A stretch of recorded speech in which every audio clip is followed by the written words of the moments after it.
Hello everyone, welcome to part 2 of the ISB MBA guide for 2025, and today we'll be looking into more details about the ISB MBA programs as well as the application. So across the board, in terms of the MBA programs that ISB offers, you will see that the application components are pretty similar. ISB definitely has a process which is very holistic in terms of the evaluation of the applicants, and it looks at a lot of more things than just your test scores or your grades. So if you look at the ISB application components, if there is a test score involved, then definitely the test score you need to have a valid GMAT, GRE, or the CAT score, which is as applicable to the program that you are applying. Then you will most probably have a bunch of essays to respond to. It can be anywhere from 2 to 3 or 4, depending on the program that you're applying to. Now, ISB also requires you to submit a resume. So the resume requirements for ISB, the programs will require you to submit a one-page resume, and the format for the ISB resume is also available on the application portal itself. Next comes the recommendation. So anywhere from 1 to 2 letters of recommendation, again depending on the program that you're applying to. ISB PGP Pro and ISB PGP Max, they require 2 letters of recommendation, whereas ISB PGP as well as ISB PGP YL require only 1 letter of recommendation. In terms of the ISB MFAP program, there is no requirement of any letter of recommendation. So these are the application components that you have to fulfill when you're applying to any of the ISB MBA programs. The specifics will vary depending on the ISB MBA program that you are applying to. Now let's come to the PGP essay topics. So ISB PGP is the 1 year full-time MBA program, and for the 2025 class of 2025, that is the current intake which is just closed. There were 3 essays that you were required to submit. Whether the essays remain the same or they will change for the 2025 intake. Whether the essays will change for the next intake is yet to be seen. That we will come to know in July. However, for the previous application cycle, there were 3 essays. One was the optional essay, which was for your career goals. And apart from that, you had to talk about 2 books, which was one about your personal journey and second about your intellectual experiences, which have, motivated you to pursue an MBA. So these are the two broader range of essay topics that you have had to write for the ISB PGP application cycle. Now coming to the ISB PGP YL essays, and you can see that you need 3 essays for the ISB PGP YL application as well. Again, these are the essay topics which were for the most recent intake. So the career goals essay was the third essay that you had to write. The second essay was a diversity essay. That means how do you as an applicant contribute to the diverse class at ISB? And the first was the leadership essay. So you as an individual have to share a personal leadership experience where you exercise leadership without formal authority. So these are the 3 essays which were required for the ISB PGP. What does ISB look for in the essays? So this is again a common question, an FAQ that we answer a lot of times. What is an ISB essay like? What does ISB look for? And how do you write impactful ISB essay? First of all, make sure that you're writing authentic stories. Stick to the stories that you bring as an individual, the diversity that you bring to the class, and your essay should be able to show your strengths, your weaknesses as a professional, and how your experiences have shaped your perspective and what you bring to the class as a result of that. Understand what ISB looks for, understand what you seek from ISB as a professional in terms of your career growth, and then connect the dots. Plus, be concise. If you look at the ISB essay prompts, the essay prompts have been very brief. You will hardly have 400 words or 250 words to write your whole story, to write your complete life experience in this much of a word limit requires a lot of introspection. Plus, at the same time, you should be able to put a strong argument for yourself, and you should be concise in terms of whatever you want to communicate. So these are the basic things that you must remember when you're writing your ISB essays. The interview is an integral part of the ISB selection process. So, what is the ISB interview like, and how do you prepare for the ISB interview? Now, because ISB has a lot of MBA formats, so you have the ISB PGP YL, you have ISB PGP, PGP Pro, and PGP Max, which is all for these are all for different audience. So the set of audience which is there for PGP YL will be very different from PGP, and again different from PGP Pro and PGP Max. So the questions around why they are choosing ISB and why an MBA at this point in time, all of these, while they are important, they have to be in that perspective. So practice the STAR format. What you do for ISB interview preparation is whenever you're getting into the ISB interview, try and practice the STAR format. Try and bring in your stories which showcase your leadership skills. the things that have really framed perspectives as a professional, and prepare key questions like why ISB, why now, what next, with specific, very authentic and very real responses as to why you seek an ISB MBA. And of course, you need to understand what ISB looks for and align with the ISB values. What does the class profile of ISB look like? So, in the most recent class intake, that was the class of 25, there were 819 students. The average GMAT was around 720, and the average work experience in the class was around 4.1 years. So, this is the cohort composition that you will be a part of if you are coming to the ISB PG class. The class of 2026 will slightly differ, but let's see what the ISB class profile comes up in that particular case, and we'll be sharing those insights also with you. Now, coming to the ISB fee. So, the ISB fee structure is very different for each of the programs. You have to look at the exact programs that you are applying to and understand the ROI from the perspective of the fee that the school requires. Thankfully, the ISB fee is much lesser than the international course fee, so you get the same experience or a very close experience to the global MBA programs at a lesser cost.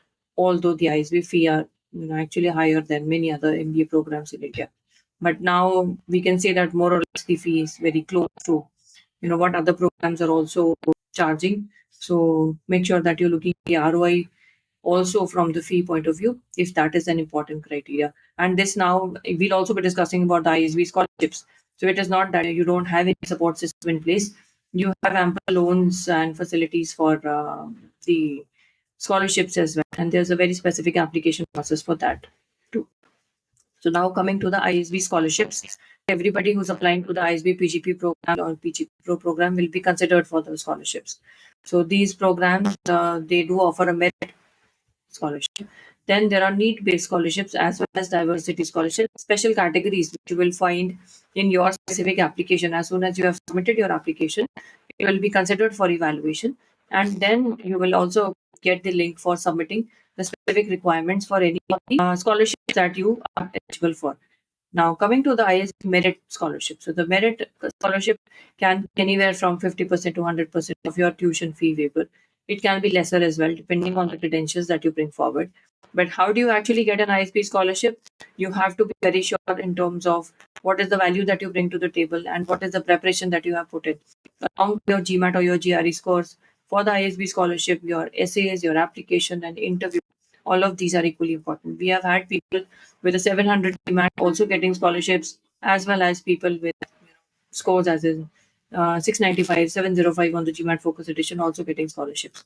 So these scholarships have been anywhere from 50%, actually 14, 15 lakhs, up till 100% of tuition fee waiver across the board, depending on what credentials the student is able to present and how strongly they are able to ace the complete ISB application process. That means your GMAT GRE, your grades, your application essays, as well as the ISB interview.